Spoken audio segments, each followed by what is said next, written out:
Hello, everyone. Joe Samaniego, Kobe Lambeth from the Podium Finish.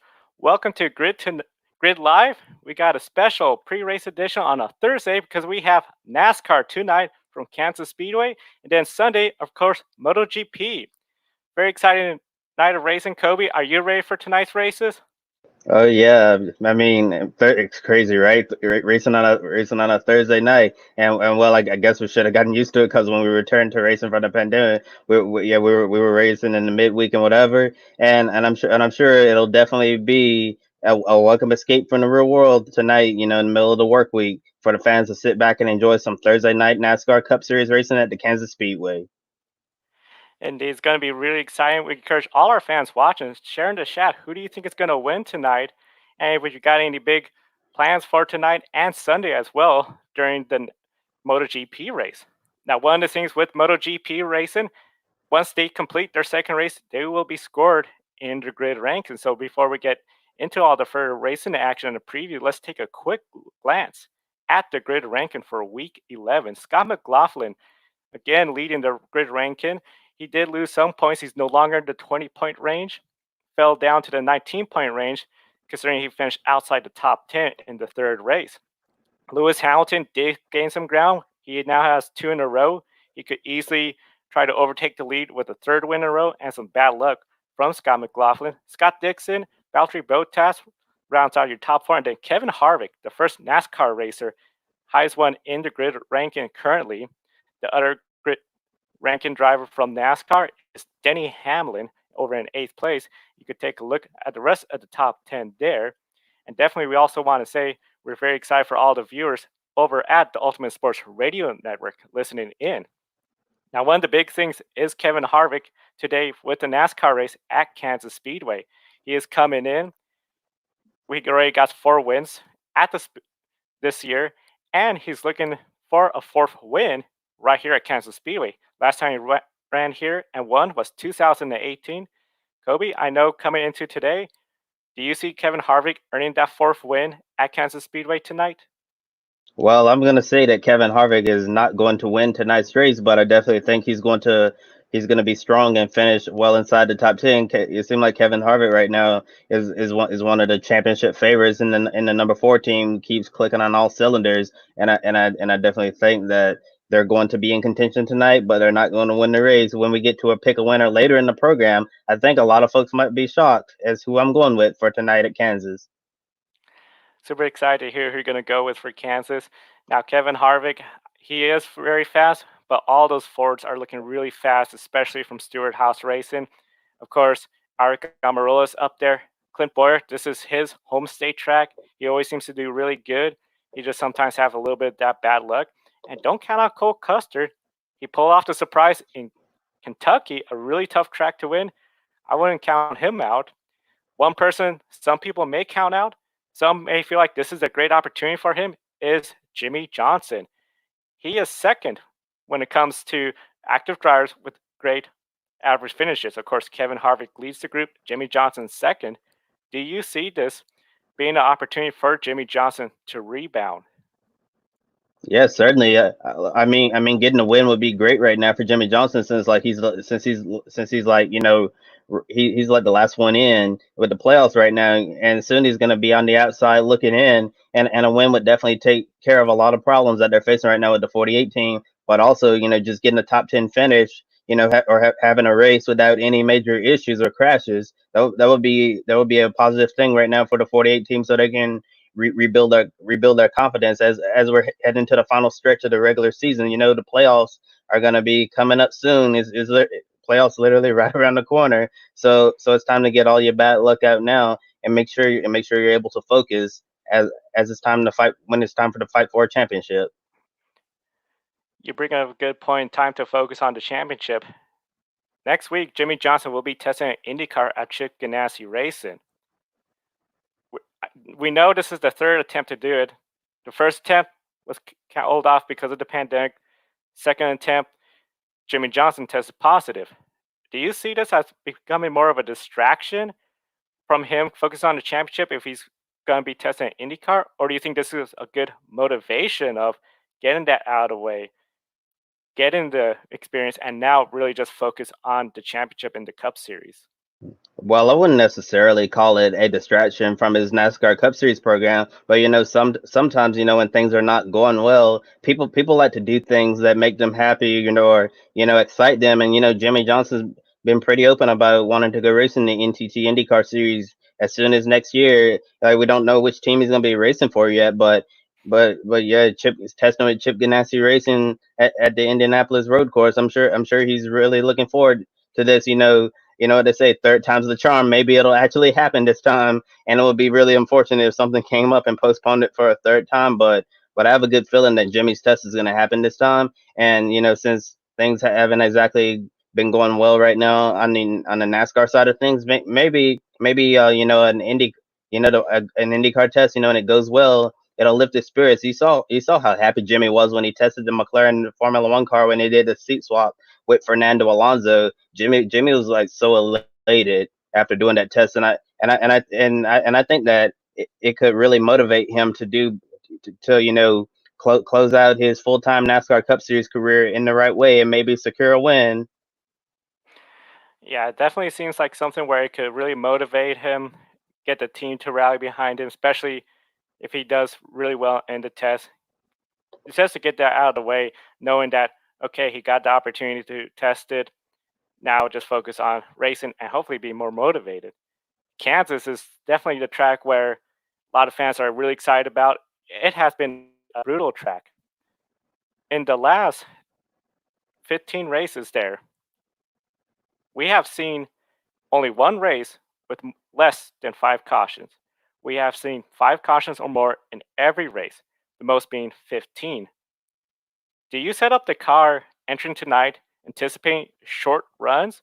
Or do you think we're going to see something like in Texas Motor Speedway, where we saw a lot of green flag racing until the final stage, where we then saw a plethora of caution flags?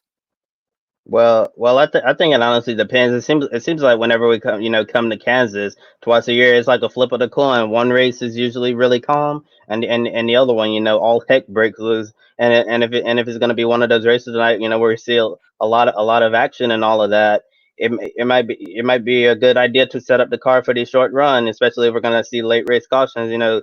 Typically with this current air, with the current aero package that they're running right now, Kansas, yeah, the Kansas Speedway, the mile and a half track, is typically produces decent racing, and actually I don't think we're going to see. I think we'll see definitely some long green runs, but I don't think it's going to be as long as the green flag runs we saw at Texas last week.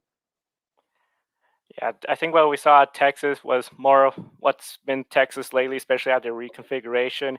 Here's going to be really interesting. One little correction on my part: last 5 years, 15 cautions the most. Had those numbers a little bit messed up. But it's going to be still really tough for all the teams because we could get a long green flag run, in which if you're set up for those short runs, you're going to fall in the back.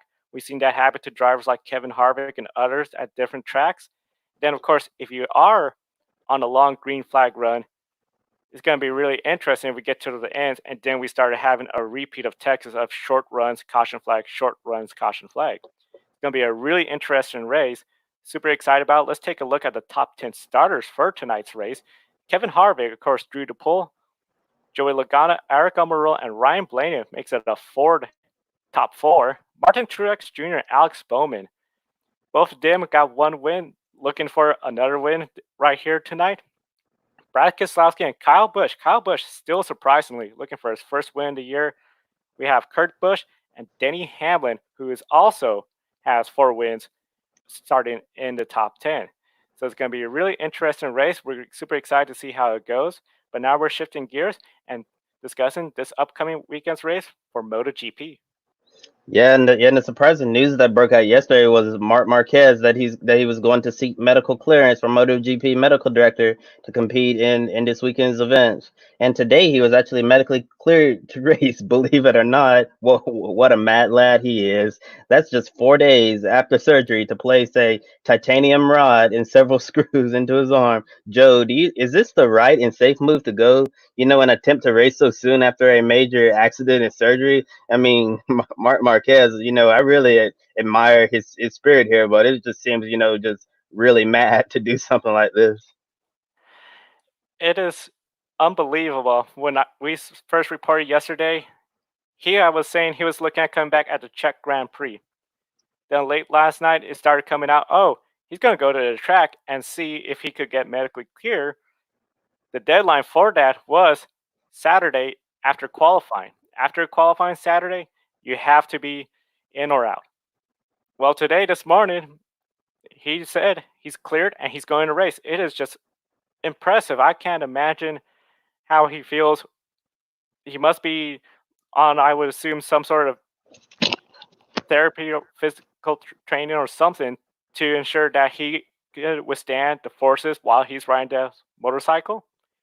One of the big things, of course, with him now entering in the race rather than not entering, this will count as an event in the grid ranking. So if he does finish outside the top 10, that again will hurt him compared to if he sit out and had no intention to runs, he wouldn't be penalized in the grid ranking. But I think this is definitely a very bold move. One of the big challenges for MotoGP, we only have 13 races confirmed for this year, 12 left.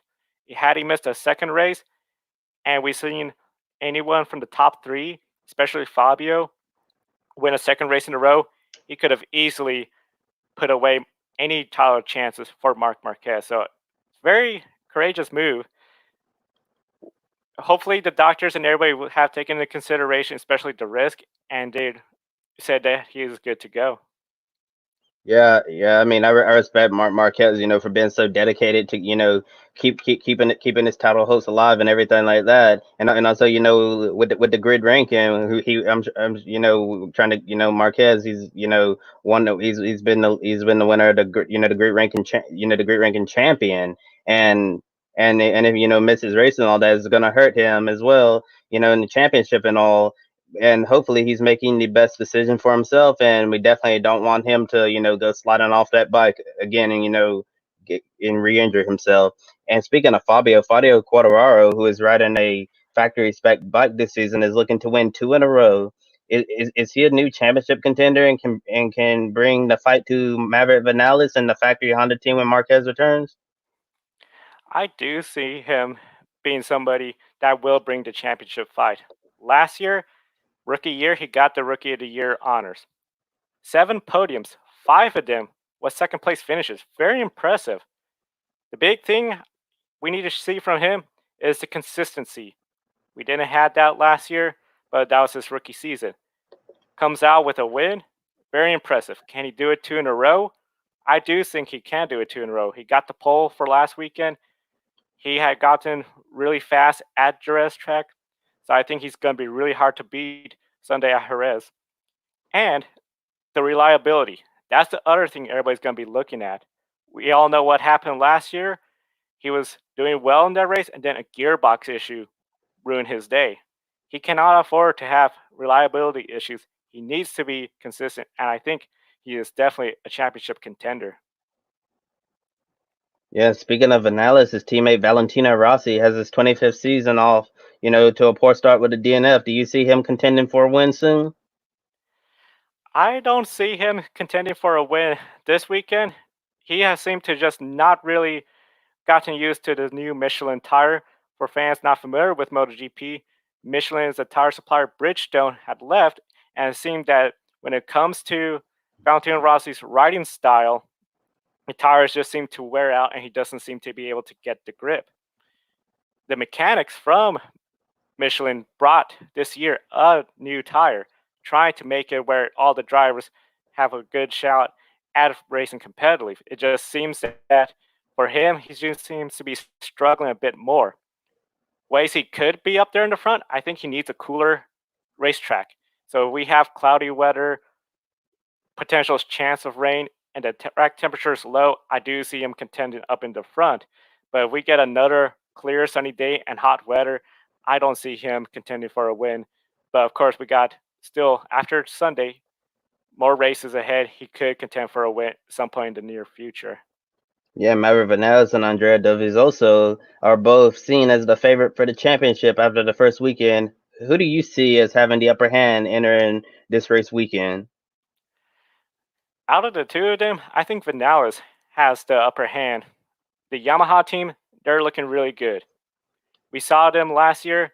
They seem to really, towards the end of the MotoGP season, started coming in, get really contending. Even though Ducati has been the second place bike to Honda last year, the Yamaha does have the top speed this year compared to past years where they seem to lack that. So I definitely see Vinales having the upper hand when it comes to the championship fight this year. Yeah, and Sunday was NBC Sports' first broadcast of the MotoGP race, tape delayed. What were your initial thoughts on the 527,000 viewers that tuned in to watch? I think that's a great start considering it was tape delay. One of the things that makes MotoGP really unique, very similar to Formula One, they were one of the first series to have a live streaming where you paid MotoGP and you got live stream races on your device, essentially going around cable. Now, NBC Sports, they got the contract to show them on American televisions, and those are pretty good numbers for the first race. Definitely looking forward to seeing more races on NBC Sport, and I think as more fans see MotoGP, for fans that haven't seen a MotoGP race, the tradition a little bit shorter, within 20 to 30 laps. Very competitive, even though still we do see battles between Honda, Yamaha, and a couple others. It is really exciting racing, and I think a lot of fans, if they tune in to the next race, they're going to be in for a real treat, especially since we don't have any other racing on Sunday. Yeah, and on Sunday morning at 7:30 a.m. Eastern Time, you can catch MotoGP live on NBC Sports. We definitely encourage you to tune in and see if Fabio Quartararo can make a championship statement to the field and pull off two in a row. Definitely, we're going to be seeing if he could do two in a row. One of the things we're going to be really following, especially tonight on the NASCAR race, is who's in and who's out of the playoffs. So we got this new little segment called In or Out. 60 points, that's the maximum points a race car driver in a NASCAR Cup Series race can score. 40 points for the winner, and then if you sweep the stages, the two stages, that gives you the full 60 points. So taking a look at what we have coming into tonight's race, Kyle Busch, he is essentially 95 points ahead in the good. So he's pretty safe to stay in. But then when it comes to Matt Benedetto, he is 51 points ahead of the cutoff line. Now, as long as he finishes 27th position, he will be in pretty good shape and stay in the top 16. Yeah, and Clint Boyer, 36 points ahead, but 15th, and an 11 different winner would put him on the bubble, and a finish of 13th or better keeps him in the playoff field. Joe, is Clint Boyer in or out after today? I think Clint Boyer is going to be in. Essentially, if there is another winner, he will be right there on the bubble. He has to finish essentially a really decent spot to get in and stay in. One of the big things I feel like 13th place, that's very manageable as long as he doesn't have bad luck. However, if he wins a stage, well, that just pads him even more. So he could finish a little lower. So he definitely has more room compared to some of the other drivers like Jimmy Johnson. Jimmy Johnson, he's only 2 points in the good. The 11th different winner, if there is one tonight, will put him outside the top 16. And by the end of the day, is Jimmy Johnson in or out? Oh, I definitely think Jimmy Johnson's going to be out after tonight and fall outside of the playoff field of 16. It just seems like that Jimmy Johnson's had a lot of bad luck lately, and it'll be interesting to see if they can turn it around. I mean, they saw what happened at Kentucky. Spun off the bumper of Brad Keselowski trying to block, and then last week at Texas got up in the wall and fell multiple laps down. Those are the type of things that Jimmy Johnson can't have happen, and it just seems like they're just in a funk right now. And they need to break out of it. And Jimmy doesn't have as much wiggle room as you mentioned, like Clint Boyer does. So Jimmy has a bad night. He's going to be out, and he's going to be on the outside looking in, trying to collect the necessary points to get back in. And yeah, and William Byron, his teammate, is 2 points behind Jimmy, finishing two spots ahead. Is no easy feat. Is William Byron in or out? I think William Bryan will be in. If he finished 2 spots ahead of Jimmy Johnson, that puts him ahead of Jimmy Johnson. If Clint Boyer has some bad luck. Clint is not the most consistent driver out there. I think he could be in. The big thing for William Byron, though, is he has to put on some good performances and finishes. Several times he looks really good. Strategy call or just bad luck. He's not in a position to win. He really needs to eliminate that. One person that had a shot at winning Sunday, Tyler Reddick. If he finishes 12 spots ahead of William Byron and 14 spot ahead of Jimmy Johnson, he could be in. Do you see Tyler Reddick being in or out? Oh, definitely. I think Tyler Reddick's going to be in after tonight's race is over at Kansas Speedway. Tyler Reddick, not just Tyler Reddick, but RCR in general is really showing a strong form right now. The performance of their cars continues to improve. And, Austin, it was a 1-2 finish last weekend at Texas with Austin Dillon winning the race and Tyler Reddick finishing second. And it seems like RCR is definitely moving in the right direction. So I would not be surprised if Tyler Reddick is in the field of 16 after tonight's race, and Eric Jones is 10 spots ahead of Reddick, 20, 22 ahead of Byron, 24 ahead of Johnson. Do you see Eric Jones being in or out? I think Jones is going to be out. I don't see him finishing 22 spots ahead of William Byron and 24 spots ahead of Jimmy. He needs Jimmy Johnson and William Byron to have bad luck. Tyler Reddick, he's looking really good. The only way I could see him leapfrogging Tyler Reddick tonight is if for some reason Tyler Reddick has a bad night, a bad rookie night, and finishes in the 30s. Still, it's going to be really hard for Eric Jones. I think he's still going to be out after tonight. And for all our fans following, we'll be doing NASCAR in and out throughout the rest of the season and up into the playoffs as we follow to see who's going to be in the NASCAR playoff and who's out of the NASCAR playoff.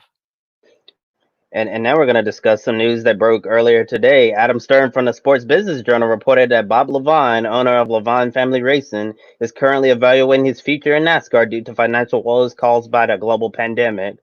Stern says that rookie Christopher Bell's future is unclear after this year, stating that Joe Gibbs Racing must either bring him in-house or find a place to put him on loan next year if Levine Family Racing is sold to another bidder. So, Joe, what do you think is going to happen to Christopher Bell if the number 95 team is sold? That's a really good question, and that's something I can only imagine Joe Gibbs Racing is looking at right now. One of the things they could do, but we know Toyota have said they wanted to keep Eric Jones, they could always let Eric Jones go and then put Christopher Bell in there. But we've known Toyota has said they wanted to keep him there, so it's going to be really interesting to see how that works out. I think it's going to come down to if this new team owner continues the alliance. If not, then it's just going to be really up in the air. And I think it's going to really come down to sponsors and what's the best deal for Joe Gibbs Racing.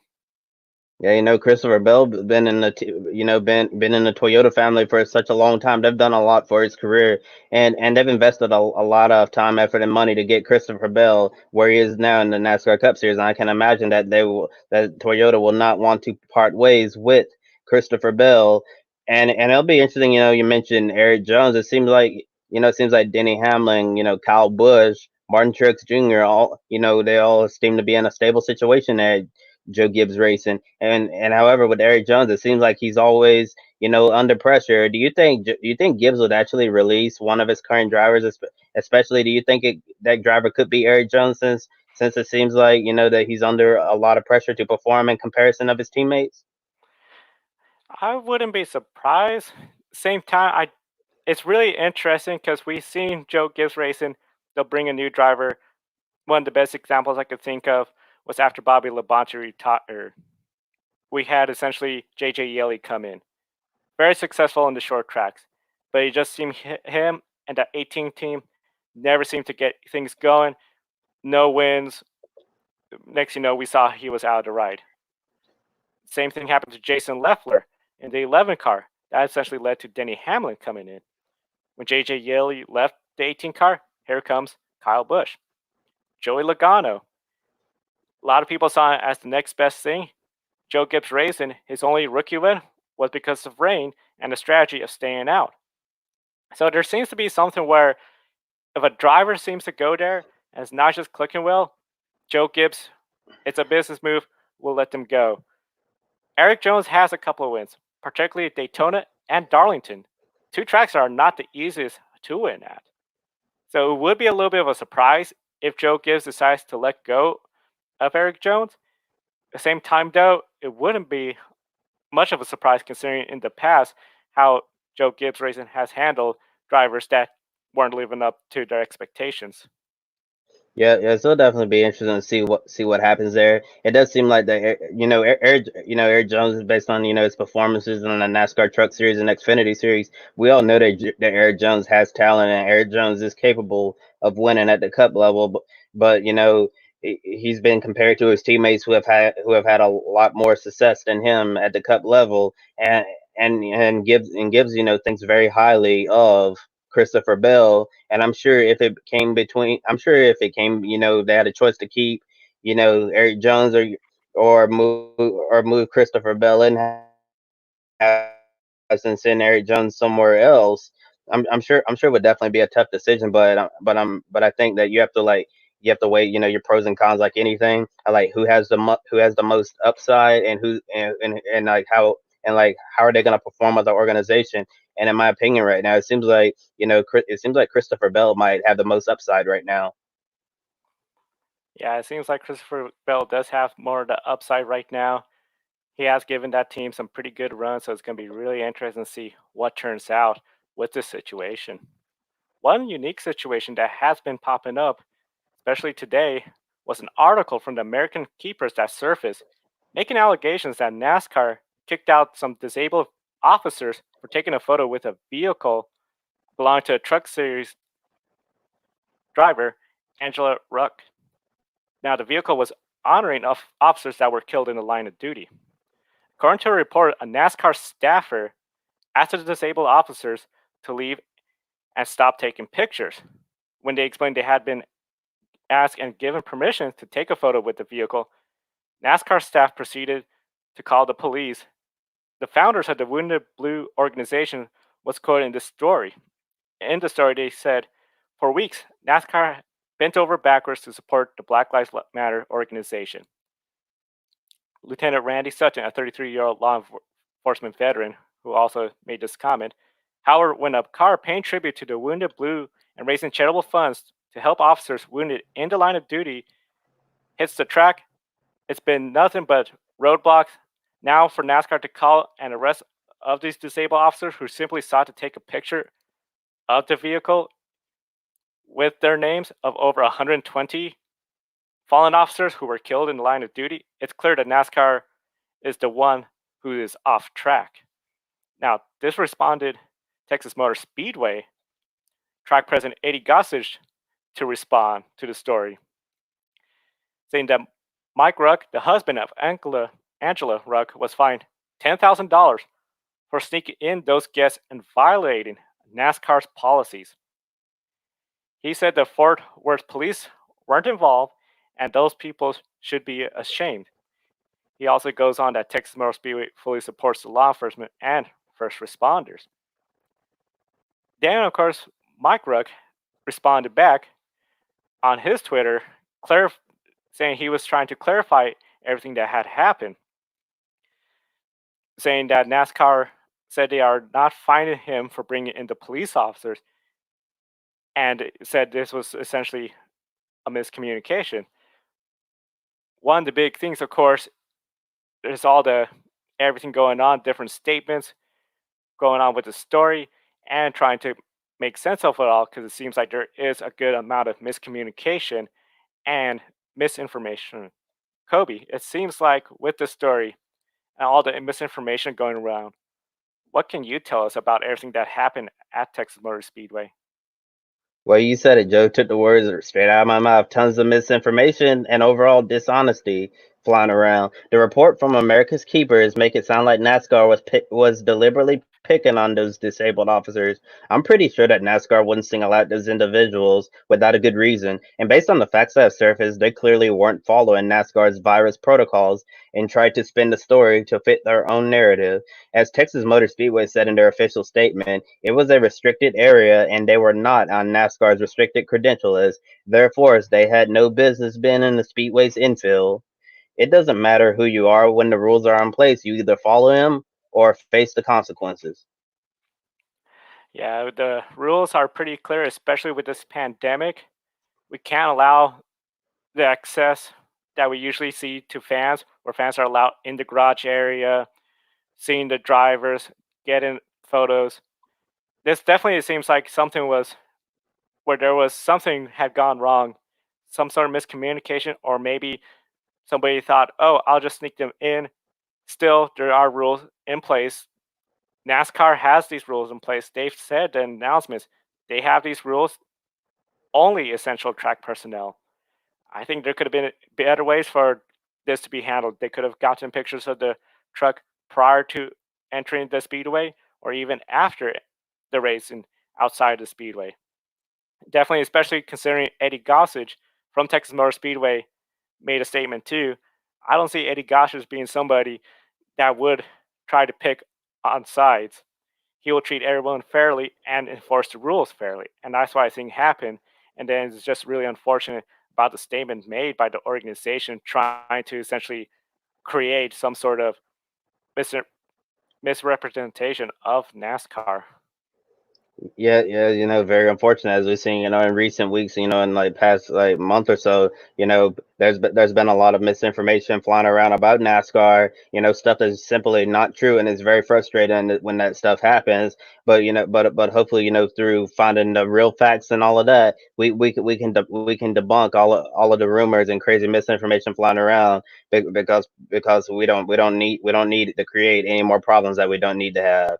And moving on to our next story for tonight, the 104th running of the Indianapolis 500 will be happening next month, but they will not have the 50% capacity that it had originally wanted. That number has been reduced to 25% capacity, meaning less than 100,000 fans will be in attendance. Along with the announced reduced capacity, the local blackout will be lifted. Believe it or not, did the reduced capacity leave no option for the blackout to be lifted? I say so. With 25%, if you're looking at the size of the Indianapolis Motor Speedway, 300,000 normally will pack that place. And of course, there's even more people worldwide that want to attend the race but can't. So we have the television's coverage, but for people within the area, there's that blackout. Now we're going to only have 25%, less than 100,000 in attendance. It's going to be really hard to try to say we're going to have so few tickets and then a local blackout. So definitely, I think Indianapolis Motor Speedway, IndyCar, when they decided to reduce the capacity even more, they had to do this, and I think it was the right move to do. Yeah, it's going to be an odd schedule on race day. In the month of August, the Indianapolis 500 is going to be happening the same day as the second NASCAR Cup Series race at Dover. And they're going to class. So fans are going to have to choose, what do I watch, the Indy 500 or the NASCAR Cup Series race at Dover? So Joe, can you tell our viewers like how did all of this happen? So what we're seeing is NBC Sports, NBC, they have NASCAR IndyCar. So a lot of folks assumed, okay, after especially the Brickyard 400 weekend, the two series are working well together. We're going to see more. And then this happened. So a lot of folks were wondering what happened between NASCAR and IndyCar. Some of the big things we got to factor in is the timing of everything that is occurring. Indianapolis Motor Speedway, of course, when IndyCar made that agreement, they were going to be month of May. Here we are now, August. There might be some other program commitments that IndyCar and NBC need to be aware of, so they had to adjust the starting time. Instead of a noon starting time, we're looking at 2:30 p.m. One of the big things we're also seeing as well, NASCAR, they're doing a doubleheader weekend at Dover. Of course, NBC is going to put the Indianapolis 500 on the main NBC network and the Dover race on NBC Sports. NASCAR, they prefer the later starts, with the Indianapolis Motor Speedway being forced to start later, as Roger Penske said in a statement. It just created a situation where you're now going to have essentially the two races running nearly at the same time, making it hard for viewers to essentially try to watch both races on the same day. Yeah, Fox Sports announced that digital fans will be used at televised baseball games. Do you think this is something that IndyCar and Indianapolis Motor Speedway should consider, so it doesn't feel totally empty? I don't know what I think of that. I mean, it's going to be interesting if they use digital fans. Just seeing how Fox Sports showed a preview of it, it looks like real fans, but I can only imagine there's still that missing element. If you put in real fans in the IndyCar race, we're not a sport where, the fans going crazy can motivate the home team or discourage the away team. It might look more visually normal. It's the best way I could put it. But just knowing that, oh, these are all digital, I just feel like that's going to be really weird. Especially, I could see it for a baseball game like Fox Sports. They got set camera angles, but in car racing, you got moving race cars, different camera angles. You might have a camera angle where they still have the digital fans, but then there might be one where you don't see them. And I just think it'll look a little different for me. And I would just be really interested to see if NBC or Indianapolis Motor Speedway tried to go down that route. The idea of digital fans is really weird to me, Joe. I don't know at all about that. I mean, I'm always open minded to new ideas, but the whole concept, filling the speedway, with digital fans, and then the virtual cheers or whatever, that just sounds like a weird concept to me. But we're just living in a weird time right now, so I guess that wouldn't be so weird because we're seeing things that we've never seen before. And also, be sure to subscribe to our YouTube channel. We will have special programs during the month of August leading up to the 104th running of the Indianapolis 500. It's going to be a very exciting month of August. A little bit different. This will have been something done in the month of May, but month of August is going to be really exciting. One of the big exciting things, of course, tonight, NASCAR at Kansas Speedway. Coming into tonight, 28 races have been run at Kansas Speedway. Out of all the active drivers currently right now in the Cup Series, only two that have won in Kansas don't have a championship ring: Chase Elliott and Ryan Newman. All the other active drivers that have won the track have a NASCAR Cup championship. What makes Kansas a track where mostly championship caliber drivers win? I'm not exactly sure, why this, the Kansas Speedway is a place where the championship caliber teams always rise to the occasion, but this is definitely a race to pay attention to, as you just mentioned. It seems like the best of the best always, rise to the occasion and win at Kansas Speedway. So if you're looking for your championship favorites, pay attention to who runs well at Kansas, and you might be able to find someone who you think could win the championship at the end of the season. Yeah, it seems like whoever seems to win Kansas, they're always in the playoffs near the championship battle as well. It's one of the tracks where, especially after they did the last repave, it's been really challenging to win at.